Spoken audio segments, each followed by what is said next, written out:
গত 12ই ফেব্রুয়ারি বাংলাদেশে জাতীয় নির্বাচন সম্পন্ন হয়েছে।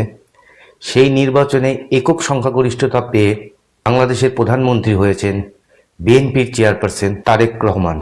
বাংলাদেশের প্রধানমন্ত্রীর পদে বসেই সেনাবাহিনীর রাজ শক্ত হাতে ধরলেন তারেক রহমান।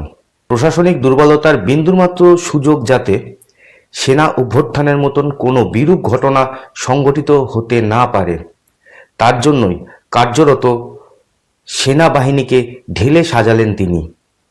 তবে এইসবের মাঝেই শেখ হাসিনার জামানায় নিযুক্ত সেনাপ্রধান ওয়াকারুজ্জামানকে একই পদে বহাল রাখলেন বাংলাদেশের প্রধানমন্ত্রী তারেক রহমান।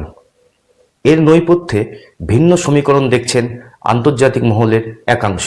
রবিবার ঢাকার প্রতিরক্ষা মন্ত্রকের পক্ষ থেকে এই সেনাবাহিনীতে প্রচুর পরিমাণে রদবদল করা হবে এবং সেইখান থেকেই আশঙ্কা